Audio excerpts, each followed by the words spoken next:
నిర్మల్ జిల్లా బాసర శ్రీ జ్ఞాన సరస్వతి అమ్మవారిని కుటుంబ సభ్యులతో కలిసి మంత్రి శ్రీధర్ బాబు దర్శించుకున్నారు. దర్శనానికి ముందు మంత్రికి ఆలయ అర్చకులు అధికారులు పూర్ణ కుంభంతో స్వాగతం పలికారు. శ్రీధర్ బాబు పట్టణంలోని ఆర్జీఓకేటీకి గురువారం రాత్రి చేరుకొని అక్కడే బస చేసి శుక్రవారం ఉదయం అమ్మవారిని దర్శించుకున్నారు. వేద పండితుల మంత్రించే ప్రత్యేక కుంకుమార్చన పూజలు చేయించారు. అమ్మవారి హారతులిచ్చారు.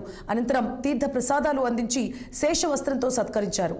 అనంతరం ఆలయ ఆవరణలో మాట్లాడుతూ బాసర అమ్మవారిని దర్శించుకోవడం తమ గొప్ప అదృష్టమని మంత్రి శ్రీధర్ బాబు అన్నారు. మాస్టర్ ప్లాన్ తో ఆలయాన్ని తీర్చిదిద్దే కార్యాచరణను కాంగ్రెస్ సర్కార్ చేపట్టిందని మంత్రి తెలిపారు. దేవాలయానికి మరి చాలా రోజుల తర్వాత అమ్మవారి దర్శనం చేసుకోవడానికి రావడం నా సోదరితో పాటు మా కుటుంబ సభ్యులు కూడా రావడం గొప్ప అదృష్టంగా కలుస్తూ ఈరోజు మా ప్రభుత్వం ప్రత్యేకించి మొన్ననే దేవాదాయ శాఖ మంత్రి గారు కూడా కొండా సురేఖ గారు కూడా రావడం జరిగింది. ఈ జ్ఞాన సరస్వతి దేవస్థానానికి సంబంధించి అభివృద్ధి ప్రధానంగా అనేక సంవత్సరాలుగా పెండింగ్లో ఉన్న మాస్టర్ ప్లాన్కి సంబంధించిన అంశం కానీ